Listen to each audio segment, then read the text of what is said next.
Lots of people lie, yet at their core, everybody knows that it's wrong.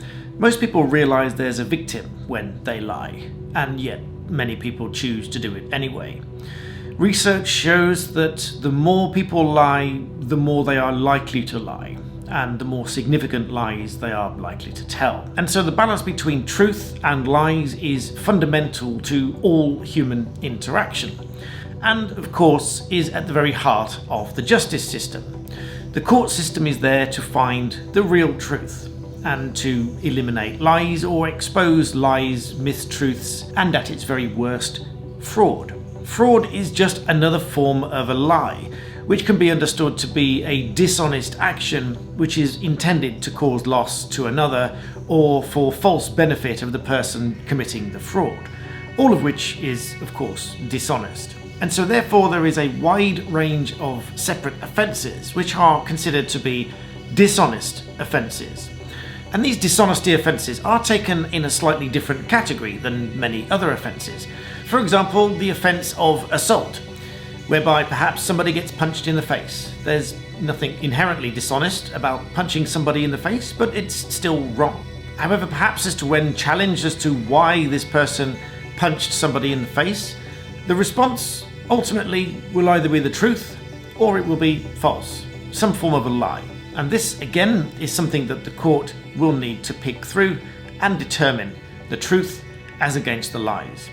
So let's look at lies and truthfulness versus dishonesty as a whole. There's a famous behavioural psychologist called Dan Ariely, and one thing he says is that the dangerous thing about lying is that people don't understand how that act changes us. And this, as I said, is because that the research shows that the more people lie, the more they are likely to lie again, and the more significant those lies are going to become. Psychologists have recorded and documented children lying as early as 2 years old, and some even consider it to be a developmental milestone in a child's development, much like crawling, walking and talking. And this is because the act of lying requires a sophisticated level of planning, understanding of a situation, why a lie might be necessary, and what one might achieve with a lie. It also requires the ability to see something from another individual's perspective and how this lie might change the situation for the person's benefit. And this is ultimately the heart of a lie, the benefit. Someone is going to lie about something if there is some kind of benefit, either to themselves or even perhaps to another party. You might well have been in the situation where somebody has asked you whether they like their new hairstyle or their new handbag, their new suit or their new car, or whether their food was up to standard. And your answers are going to have an effect on that person. So sometimes the lie may not be engaged with such malice, planning and cunning, but it might be for the benefit of somebody else.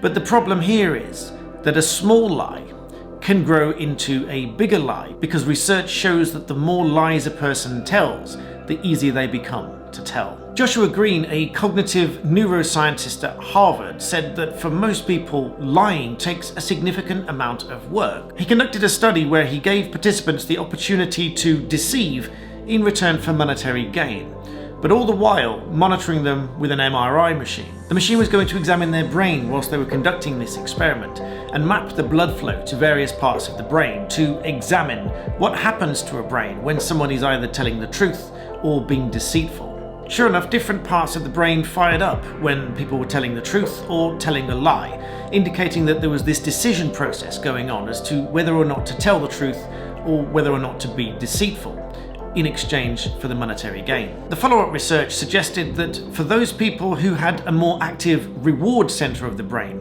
were much more likely to lie.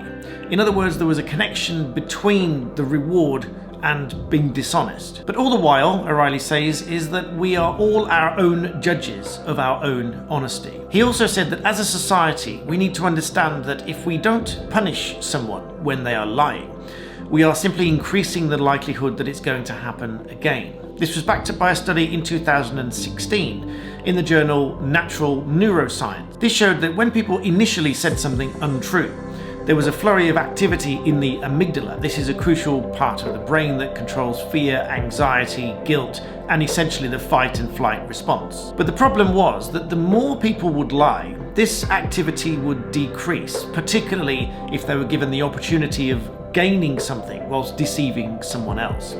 So the more lies they told, the easier it became. But worse still, when there were no consequences for their dishonesty, their lies became even more sensational. So for me, when a case comes to court, there are essentially two categories of cases. One where there is an element of dishonesty within the case, and another simply where parties disagree as to liability. And the distinction is important because in one case, where the court has to determine whether someone is telling the truth or not, there needs to be a fundamental finding of fact by the court as to whether or not that person is telling the truth. In a criminal sense, at least in a Crown Court trial, the jury will make a finding of fact and judges make findings and rulings on law. In civil cases, of course, it's going to be the judge that makes a finding of fact, but ultimately needs to decide whether a party is telling the truth or is simply being dishonest. One of the questions I often get in response to my videos is, what does the court do when it finds that someone has been dishonest? Well, it's not always as clear-cut as that. Let's say that there's a dispute between two parties as to whether a contract was formed or not. And let's say one party, the defendant, is outright denying any liability to the contract, saying that they never entered the contract in the first place. The claimant offers up evidence to show that there was a contract. In other words, there was an offer, there was acceptance of that offer by the defendant, and the contract exhibited some kind of consideration, meeting the essential requirements of a contract, and the terms were sufficiently clear, and the claimant says the defendant accepted those terms. The defendant, however, says that there was no such contract, there was no such acceptance, perhaps even denying all communication with the claimant at all. In this case, the court has no option but to consider the evidence. As you often hear me say in these videos, it all comes down to the evidence. The court is going to have to consider the evidence that's been submitted by the claimant, and to its contrary, any evidence that may be submitted by the defendant. And the case is simply this. The court will consider any documentary evidence that's been put forward. It will consider any live evidence that it's heard from witnesses from either party, and either side will have an opportunity to cross-examine each other's witnesses and put their evidence under scrutiny and test its reliability, credibility, and consistency. And all of these factors are essential because the court ultimately needs to make a finding of fact as to which party is telling the truth. In the civil courts, this is on the balance of probabilities. In other words, it's more likely than not. In the criminal sense, of course, it is beyond a reasonable doubt, or as it is explained to the jury these days, that the jury must be sure of the finding that they are making. But all of which based on evidence, and the evidence can demonstrate what really happened. So how then does that play with some of the offences of dishonesty, such as theft? Now, the legal test for dishonesty in offences such as theft and other dishonesty offences was redefined somewhat after being in place for many years.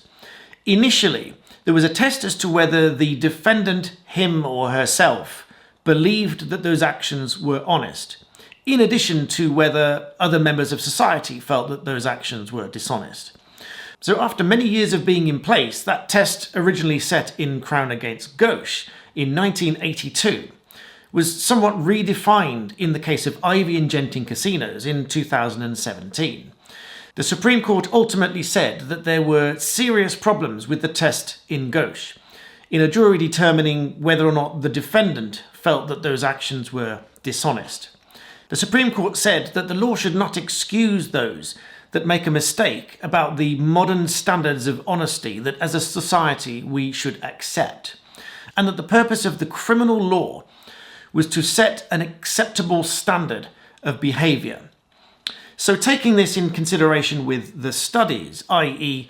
O'Reilly studies saying that if dishonesty is not punished, then it's only going to get worse. This new case and new test in Ivy and Genting casinos essentially now measures an individual's level of honesty as against that which is and should be accepted by us as a society. So ultimately where we now stand is that a defendant facing trial for what he or she believes to be perfectly honest and an acceptable level of behaviour may well be facing a criminal sanction and even imprisonment.